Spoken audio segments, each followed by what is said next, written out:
The rhythmic hush-hush of the Atlantic was the only sound besides the scraping of their small metal trowels. The tide was going out, leaving behind a glistening, wet mirror of sand that reflected the pale dawn sky. Old man Silas and his grandson Julian were walking a specific line on the beach, eyes glued to the detritus left by the waves. Julian's plastic bucket was already a third full. It was a chaotic mix of broken sea glass, vibrant blue and amber, and perfectly smooth gray pebbles.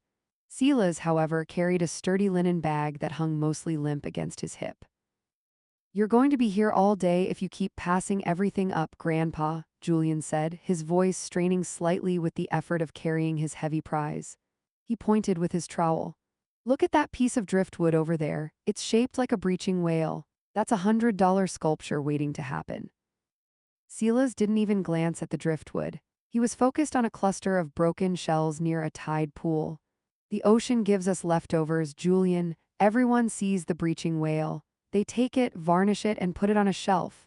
That's not art, that's just cleaning the beach and calling it curation." He squatted down, his knees cracking.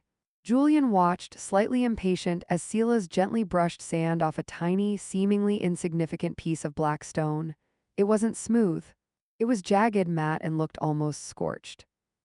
"What is that, a piece of old asphalt?" Julian asked, raising an eyebrow. "This," Silas said, dropping it into his linen bag, "is the heart of the storm. The finest artisanal work, Julian, isn't about what you collect, but what you are willing to look past." He stood slowly, looking out at the vast gray water. "In my workshop, I don't just carve wood, I listen to it. I have to wait for the wood that wants to become the spoon. Here on the beach, I am waiting for the materials that hold a memory the tourist glass can't." Silas stopped again and pointed at three distinct pieces of stone clustered together. The first was a large, mottled white rock, perfectly oval. The second was a thin, reddish slate shard. The third was a small, almost translucent piece of gray flint. "Look closely," Silas commanded softly. "Which one do I pick?" Julian studied them. "The white one, it's perfect, like an egg. You can engrave something beautiful on that." Silas nodded, but his eyes were on the other two. "The white one is seductive, it's easy, it's already finished.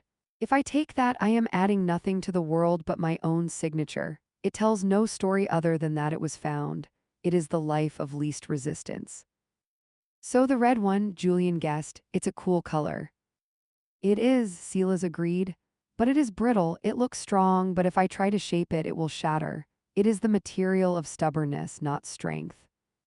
He reached down and scooped up the small, sharp, unassuming piece of gray flint. It wasn't beautiful in the traditional sense, but it felt deceptively heavy and sharp. "This is the one I choose," Silas declared.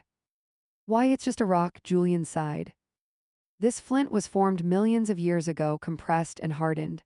It's the survivor of 1,000 storms. Most importantly, Julian, it has an edge. This piece of stone isn't the art itself, but it can be used to carve the white wood or flake the brittle slate. The artisan doesn't just pick the pretty thing, he picks the tool that creates the pretty thing." Silas dropped the flint into his almost empty bag. The single piece clinked against the black stone he'd gathered earlier. "You are filling your bucket with things you like," Silas said, looking gently at his grandson's collection. "That's fine for a collector, but the artisan collects what he needs to work. Life is the same, Julian. If you only gather the moments that are smooth and easy, like your sea glass, you'll have a collection of pretty memories, but you won't have the edges you need to shape your own destiny. Sometimes you have to look for the sharp, hard things, the challenges, because those are the only tools that can cut through to who you really are." If you liked our story, please press a like button and subscribe to our channel for more stories.